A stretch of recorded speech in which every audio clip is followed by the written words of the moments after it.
तो मेरे प्यारे साथियों, आप लोग कैसे हो? आशा करता हूँ आप लोग अच्छे होंगे और अच्छे से पढ़ाई करते होंगे। अगर आप लोग फौजी बनने का सपना देखे होंगे तो आप लोग, हमको विश्वास है कि रात दिन पढ़ाई आप लोग करते होंगे, ठीक ना।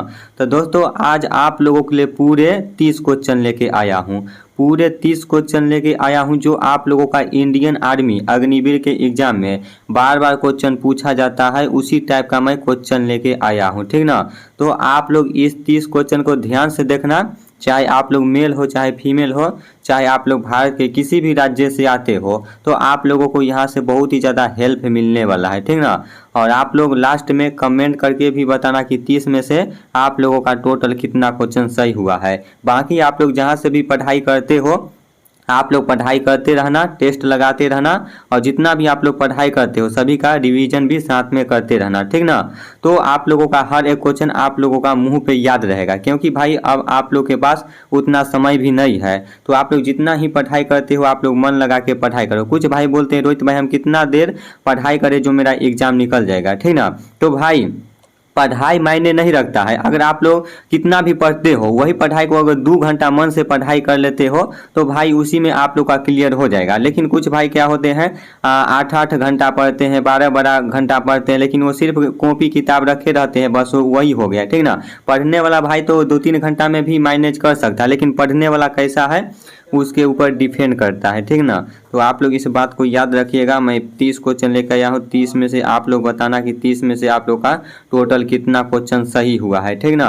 और आप लोगों का भाई एग्जाम है ना जून के लास्ट वीक तक, और आप लोगों का जुलाई के फर्स्ट वीक तक आप लोगों का एग्जाम होने का पूरा चांस है, ठीक ना। ये आप लोगों का जब नोटिफिकेशन जारी हुआ था उसी समय आप लोगों को टेंटेटिव शेड्यूल आप लोगों को बता दिया गया था, ठीक ना, कि आप लोगों का डेट आगे पीछे भी हो सकता है।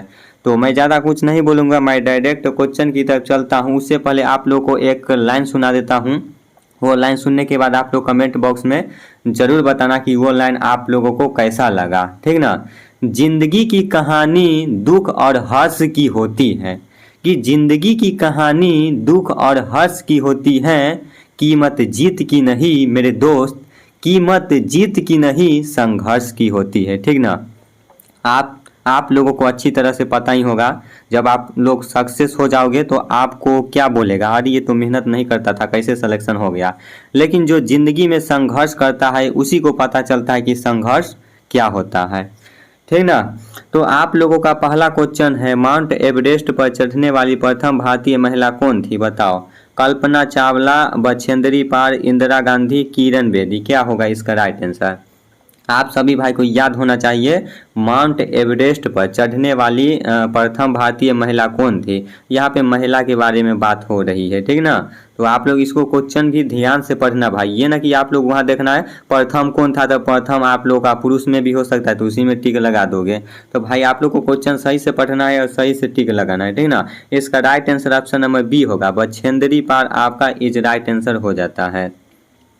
2 नंबर आप लोगों का क्वेश्चन है, चीन का राष्ट्रीय खेल क्या है, बताओ। चीन देश है, उसका राष्ट्रीय खेल क्या है?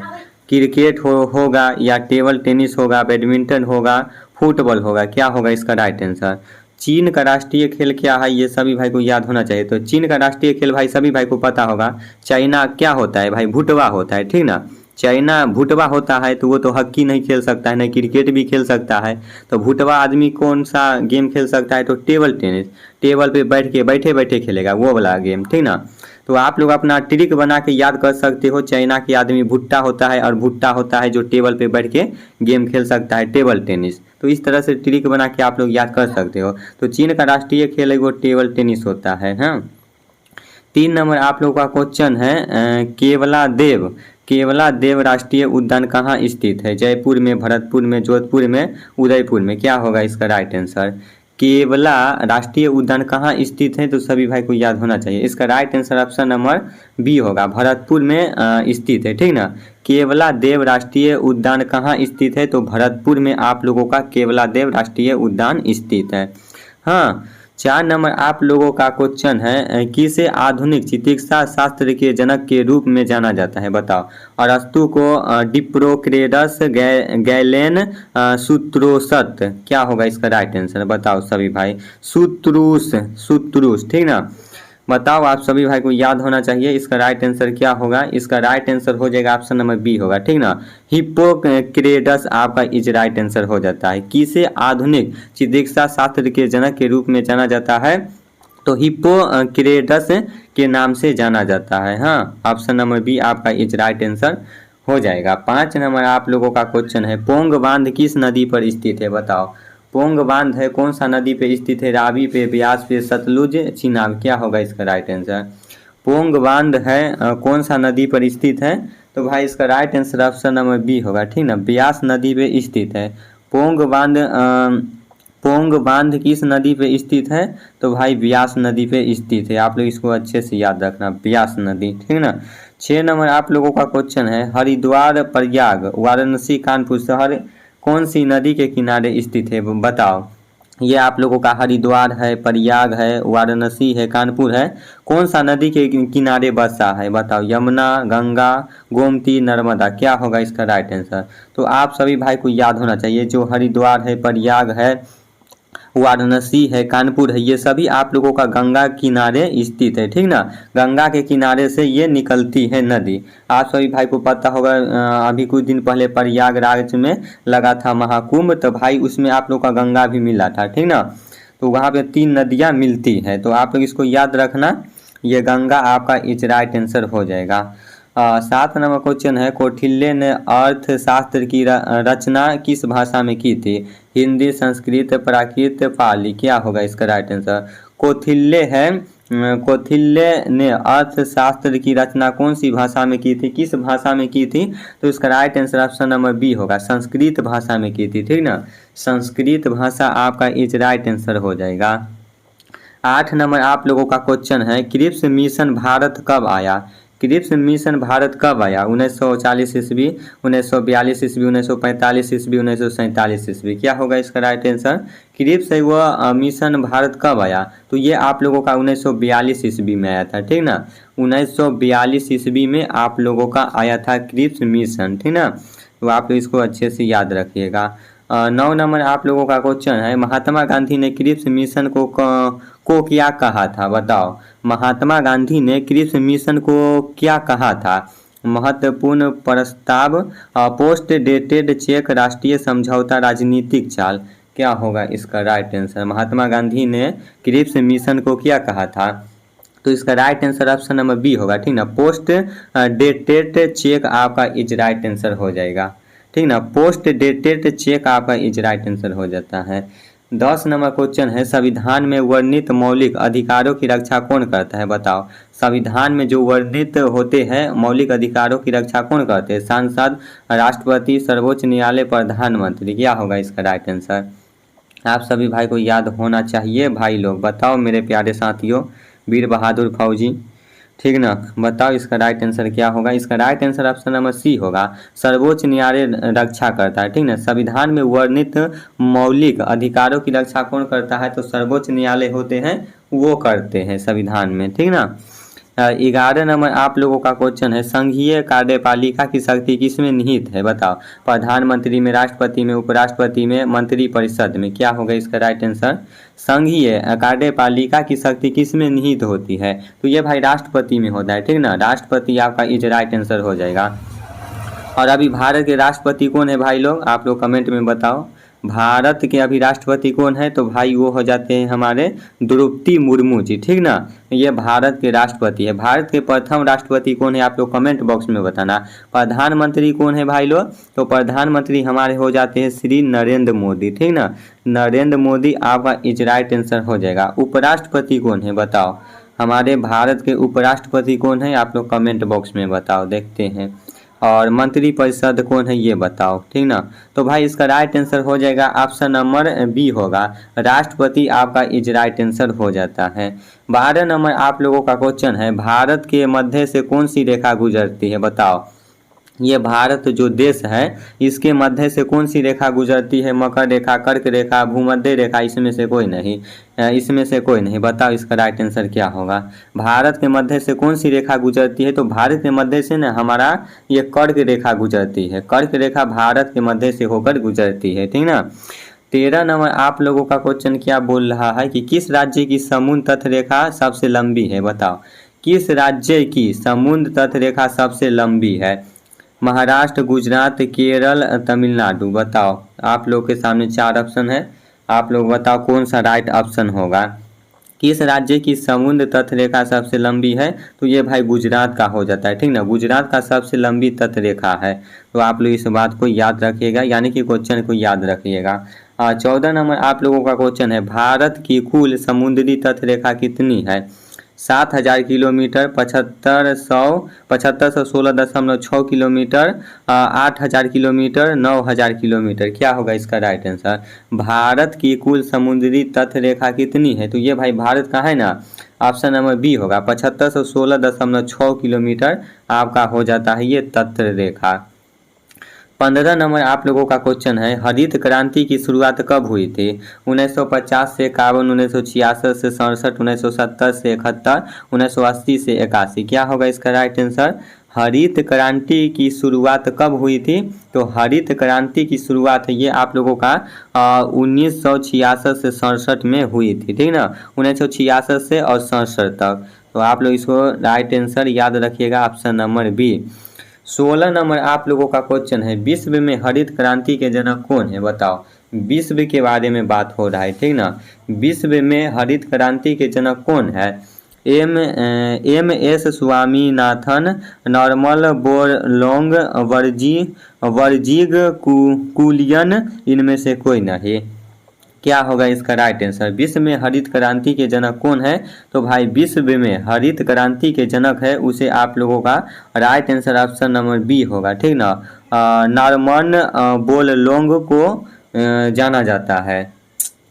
17 नंबर आप लोगों का क्वेश्चन है गोल क्रांति का संबंध किससे है, बताओ गोल क्रांति का संबंध किससे है। अंडा उत्पादन, आलू उत्पादन, टमाटर उत्पादन, फल उत्पादन, क्या होगा इसका राइट आंसर। तो भाई गोल आप लोगों का अंडा भी होता है, गोल आलू भी होता है, गोल टमाटर भी होता है। तो बताओ यहाँ पे ऑप्शन आप लोगों का फंस चुका है, ठीक ना, जो भाई पढ़े होंगे उस भाई को याद होगा कि गोल क्रांति का संबंध किससे है, तो ये भाई आलू उत्पादन से है, ठीक ना, आलू उत्पादन आप लोग इज राइट आंसर लगा लेना, आलू होगा, ठीक ना, गोल क्रांति का संबंध किससे है, तो आलू उत्पादन से है।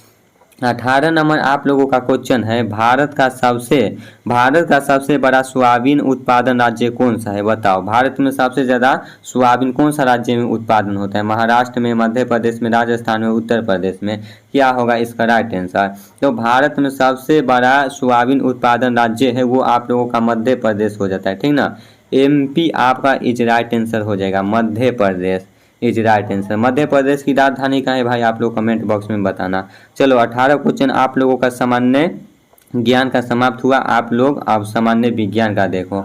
उससे पहले फिर आप लोगों को एक लाइन सुना देता हूँ ताकि आप लोगों को और भी मोटिवेशनल मिलेगा, ठीक ना। मेरी शक्ल देख के कमज़ोर समझने की गलती मत करना, मेरी शक्ल देख के कमज़ोर समझने की गलती मत करना, क्योंकि ताकत खून में नहीं जुनून में होती है, ठीक ना। अगर आपको कोई भी ताना मारता है, मजाक उड़ाता है, आपको कुछ भी बोलता है, भकलोल जोल्हा, तो बोलने देना, ठीक ना, क्योंकि भाई पता ही है आप लोग को बोला हूँ कि ताकत खून में नहीं जुनून में होती है। अगर आपके अंदर जुनून है ना तो वो भाई शरीर में मांस है या नहीं है वो नहीं देखा जाता है, आपके अंदर जुनून है तो भाई हासिल कर सकते हो कुछ भी, ठीक ना। तो आपको कोई भी कुछ बोलता है भाई बोलने देना। घर में बैठ के पढ़ते हो, कोई भी बोलता है घर में घुसे ही रहता है, हमेशा घर में से नहीं निकलता है। आप लोग जहाँ भी जाओगे ना, घर में पढ़ाई करोगे तो अगल बगल वाला यही बोलेगा कि साला खाली घर में बैठल रहता है। ग्राम जाओगे तो बोलेगा पता नहीं वहाँ लाइन मारने जाता है, क्या करने जाता है। तो भाई ये दुनिया बहुत मतलबी है, इसीलिए अपने आप पर भाई भरोसा रखो। जो आपको बोलता है बोलने देना, ये कान माहे सुनो और वो कान माहे निकाल दो, ठीक ना। मैं भी वीडियो बनाता हूँ, हमको भी बहुत ही ज़्यादा ताना मिलता है, लेकिन भाई अगर वो सब अभी सोच के बैठे रहते तो अभी इतना लोगों से नहीं जान पहचान होता, नहीं इतना भाई लोगों से कभी मिल पाते, ठीक ना। जीरो से शुरुआत किए थे और अभी भाई मेरा मेन यूट्यूब चैनल पे 20,000 प्लस यूट्यूब फैमिली जुड़ चुके हैं, ठीक ना। और इस पे भाई 1500 प्लस शायद हो गया है। तो आप लोग भी अगर फौजी बनना चाहते हो तो भाई इस चैनल से जुड़ के पढ़ाई करो। मैं आशा और विश्वास दिलाता हूँ कि आपका सपना जरूर पूरा होगा। बताओ, पहला क्वेश्चन आप लोगों का है, खदानों व गहरे कुओं में पाई जाने वाली गैस है, कौन सा गैस है? CH4 methane, CO2 O2 N2। बताओ, nitrogen, oxygen, carbon dioxide, methane, क्या होगा? खदानों व गहरे कुएं में पाई जाने वाली गैस कौन सा है? बताओ। इसका right answer option number A होगा, ठीक ना। CH4 मीथेन होता है। मीथेन आपका इस राइट आंसर हो जाएगा। 2 नंबर क्वेश्चन है, अक्रिय निष्क्रिय गैसों की आवर्त सारणी के किस वर्ग में रखा गया है? 17वें, 18वें, 16वें, 15वें, क्या होगा इसका राइट आंसर? आप लोगों का क्वेश्चन बोल रहा है अक्रिय निष्क्रिय गैसों को आवर्त सारणी के किस भाग में रखा गया है, तो आपका right answer option number b होगा, ठीक ना, 18वें में रखा गया है। 3 नंबर आप लोगों का क्वेश्चन है, हाइड्रोजन परमाणु के नाभिक में न्यूट्रॉनों की संख्या कितनी होती है? बताओ। 1, 2, 0, 3, क्या होगा? ये क्वेश्चन मैं करा चुका हूँ कि हाइड्रोजन परमाणु के नाभिक में न्यूट्रॉनों की कितनी संख्या होती है, तो भाई 0 होती है। इसमें आप लोगों का एक भी संख्या नहीं होती, 0 आपका इज राइट आंसर हो जाएगा। 4 नंबर आप लोग का क्वेश्चन है, गन पाउडर एक डैश है, गन पाउडर क्या है? बताओ। तत्व है, यौगिक है, मिश्रण है, इनमें से कोई नहीं, क्या होगा? गन पाउडर है वो क्या है? तो गन पाउडर एक मिश्रण है, ठीक ना, गन पाउडर एक मिश्रण है। ऑप्शन नंबर सी में आप लोग ताला लगा देना। हाँ, 5 नंबर आप लोगों का क्वेश्चन है, बारूद किससे बनता है? आप लोगों का जो बारूद होता है, बम का बारूद, वो किससे बनता है? Sulphur, charcoal, potassium nitrate, sulphur, charcoal, sodium nitrate, sulphur, charcoal, calcium nitrate, इनमें से कोई नहीं। बताओ, बारूद किससे बनता है? आप सभी भाई को याद होना चाहिए, अगर फौज में जाना चाहते हो तो ये तो भाई याद होना चाहिए ना कम से कम, कि बारूद किससे बनता है। तो भाई ये बारूद है आप लोगों का सल्फर, चारकोल, पोटेशियम नाइट्रेट, ये चारों चीज मिला के उसके बाद बारूद को बनाया जाता है। 4 नंबर आप लोग का क्वेश्चन है, सूर्य की ऊष्मा पृथ्वी तक किस विधि से पहुंचती है? चारण से, संवहन से, विकिरण, इनमें से कोई नहीं। बताओ, सूर्य की ऊष्मा पृथ्वी तक किस विधि से पहुंचती है? तो भाई विकिरण से पहुंचती है, ठीक ना। ऑप्शन नंबर सी आपका इज राइट आंसर हो जाएगा, विकिरण से पहुंचती है, विकिरण। 7 नंबर आप लोगों का क्वेश्चन है, ध्वनि की माप का वह गुण जिसके आधार पर नर व मादा की ध्वनि में अंतर किया जाता है। बताओ, क्या होगा? गुणता होगा, तीव्रता होगा, तरंग होगा, आयाम होगा, क्या होगा इसका राइट आंसर? ध्वनि की माप का वह गुण जिसके आधार पर नर व मादा की ध्वनि में अंतर किया जाता है, तो इसका right answer option number A होगा, गुणता आपका इज राइट आंसर हो जाएगा। 8 नंबर आप लोगों का क्वेश्चन है, समतल दर्पण की फोकस दूरी होती है, होती है, बताओ क्या होता है? अनंत होता है, 25 मीटर होता है, 1 मीटर होता है, 0 होता है। समतल दर्पण, अवतल दर्पण, ये सब आप लोग 9वां 10वां में पढ़े होंगे, और 9वां 10वां लोग पास हो जाते हैं, सोते हैं तो आगे आप पढ़ना ही नहीं है, इसको छोड़ ही देते हैं। लेकिन भाई जिंदगी में जब तक पढ़ाई करोगे ना, समतल दर्पण, अवतल दर्पण, फोकस दूरी, ठीक ना, ये सब आप लोगों का कभी नहीं जाएगा। ये सब सदिश राशि, अदिश राशि, ये सब भाई जिंदगी भर पढ़ना है जब तक पढ़ाई करोगे। और ये ऐसा नहीं कि ये भाई सिर्फ बोर्ड एग्जाम में ही आता है, ये सब क्वेश्चन आप लोग का कंपटीशन एग्जाम में भी आता है, ठीक ना, इसीलिए ये क्वेश्चन उठाया हूँ भाई। बताओ इसका राइट आंसर क्या होगा? समतल दर्पण की फोकस दूरी होती है तो भाई अनंत पे होती है, ठीक ना। समतल दर्पण भाई हम भी भूल गए हैं, पहले 9वां 10वां में सर जी पढ़ाते थे, बहुत अच्छा से समझाते थे, ठीक ना। अगर पढ़ने लिखने में भाई तेज रहते तो याद ही रहता, लेकिन नहीं याद है, ठीक ना। 9 नंबर आप लोगों का क्वेश्चन है, विद्युत वाहक बल का मात्रक है, ओम, वोल्ट, एम्पियर, वाट, क्या होगा इसका राइट आंसर? विद्युत वाहक बल का मात्रक क्या है? आप सभी भाई को बताना है, विद्युत वाहक बल का मात्रक क्या होता है? तो वोल्ट होता है, ठीक ना। विद्युत वाहक बल का मात्रक वोल्ट होता है, वोल्ट आपका इज राइट आंसर हो जाएगा। 10 नंबर क्वेश्चन है, डेंगू का परजीवी है, बताओ। डेंगू का परजीवी है मदा, एडीज मच्छर, घरेलू मक्खी, एनाफिलीज मच्छर, कॉकरोच, क्या होगा इसका राइट आंसर? डेंगू का परजीवी क्या है, बताओ। तो डेंगू का परजीवी होता है वो आप लोगों का ऑप्शन नंबर ए होगा, मदा एडीज मच्छर होता है, ठीक ना। मादा एडीज मच्छर आपका जो राइट आंसर हो जाएगा। 11 नंबर क्वेश्चन है, मानव शरीर का सबसे कठोर भाग है। मानव शरीर का सबसे कठोर भाग कौन सा है? मेंडिबल, दांतों का इनेमल, फीमर, टीबिया। क्या होगा इसका राइट आंसर बताओ। मानव शरीर का सबसे कठोर भाग कौन सा है? इसका right answer option number b होगा, दांतों का इनेमल आपका इज राइट आंसर हो जाएगा, ठीक ना। 12 नंबर आप लोगों का क्वेश्चन है, 12 नंबर आप लोगों का क्वेश्चन है, शुक्राणु, शुक्राणु के एक क्रोमोसोम का निर्माण कौन सा कोशिकांग करता है? बताओ। बोल्गी काय केंद्रक, राइबोसोम, माइटोकॉन्ड्रिया। क्या होगा इसका राइट आंसर? यहाँ पे क्वेश्चन बोला है शुक्राणु के एक क्रोमोसोम का निर्माण कौन सा कोशिकांग करता है, तो इसका right answer option number A होगा, गोल्गी काय आपका इज राइट आंसर हो जाएगा।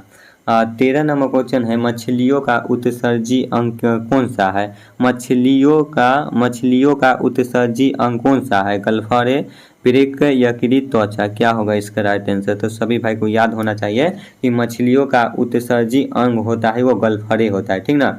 गल्फरे आपका इज राइट आंसर हो जाएगा। 14 नंबर क्वेश्चन है, मानव शरीर में सबसे छोटी जनन कोशिका है। मानव शरीर में सबसे छोटी जनन कोशिका कौन सा है? शुक्राणु, अंडाशु, युग्मनज, भ्रूण। क्या होगा इसका राइट आंसर? मानव शरीर में सबसे छोटी जनन कोशिका है तो भाई ये आप लोगों का शुक्राणु हो जाता है। ऑप्शन नंबर ए आपका इज राइट आंसर हो जाएगा, शुक्राणु। 15 नंबर क्वेश्चन है, कोहनी व घुटने का जोड़ कहलाता है। क्या कहलाता है? सेंडर संधि, हिंज कब्जा संधि, बॉल और सॉकेट संधि, इनमें से कोई नहीं। बताओ, कोहनी व घुटने का जोड़ क्या कहलाता है? इसका right answer option number b होगा, हिंज कब्जा संधि कहलाता है, ठीक ना। हिंज कब्जा संधि कहलाता है।